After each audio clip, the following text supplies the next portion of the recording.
Hello साथियों, मैं शिव कुमार गुरु जी, आपका साथी।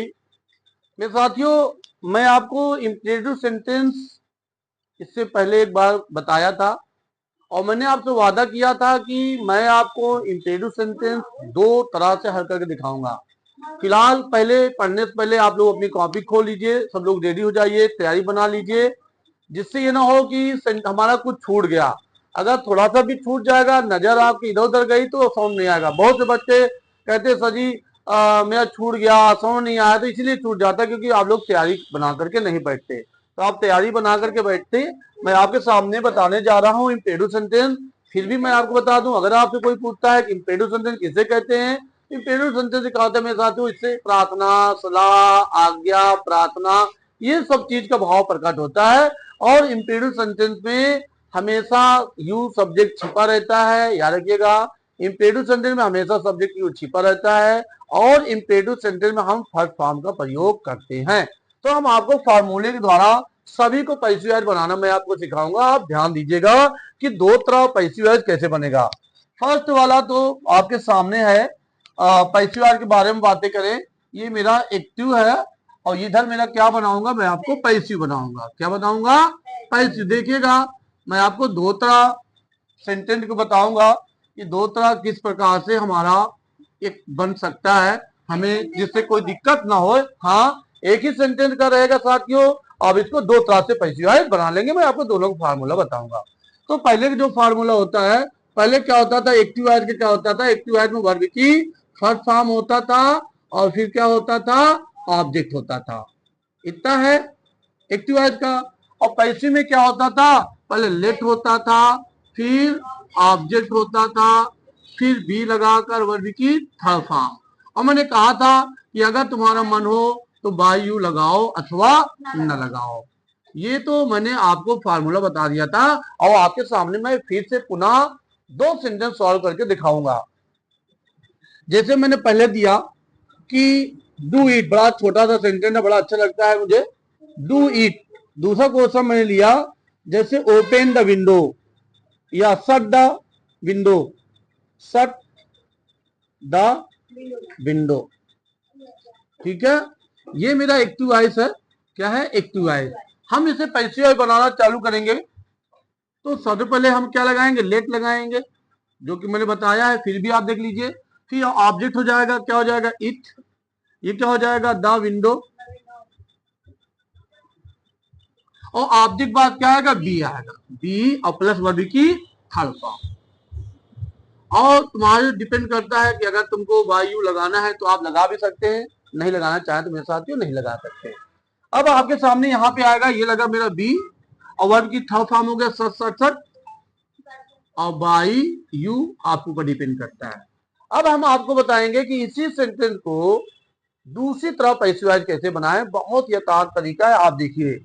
ये आपके सामने फार्मूला तो ये था ही, एक्टिव का सेंटेंस का फार्मूला आपको तो याद होना चाहिए इसको हल करते करते। अब जब दूसरा बनेगा मेरे साथियों, बनेगा सबसे पहले ऑब्जेक्ट रहेगा। क्या रहेगा? ऑब्जेक्ट रहेगा। फिर सभी में आपको लगाना है शुड बी।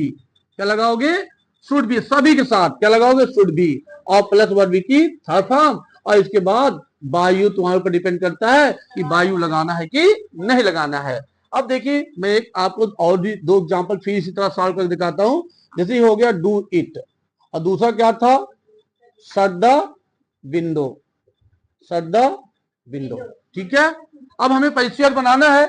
ये तो मेरा फार्मूला हो गया, आपके सामने फार्मूला रखा हुआ है। तो वन क्वेश्चन है, टू क्वेश्चन है। तो ये क्या है मेरा, ये ऑब्जेक्ट वर्ब है, ये क्या है, ऑब्जेक्ट है। ये क्या है, वर्ब है, ये क्या है, ऑब्जेक्ट। और यहाँ फार्मूला में क्या है, ऑब्जेक्ट। तो पहले मैंने ले लिया ऑब्जेक्ट, ये लगा लिया इट। क्या लगा दिया? इट लगा लिया। देखिएगा, ये इट हो गया। अब सहायक क्रिया क्या लगाओगे? Should be.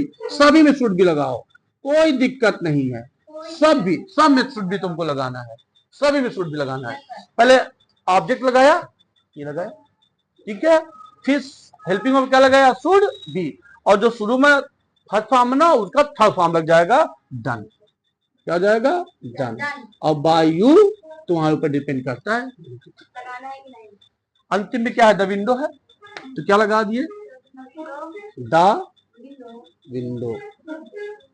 ठीक है, फिर क्या लगा सहायक क्रिया, शुड बी, और वर्ब की थर्ड फॉर्म, सच सच सच, और बाय यू तुम्हारे ऊपर डिपेंड करता है। देख लीजिए कितना आसान है नहीं आसान। चाहे आप इस वाले फार्मूले से कर लीजिए, चाहे आप इस वाले फार्मूले से कर लीजिए। हाँ, इसका भी देख लीजिए क्या कहता है।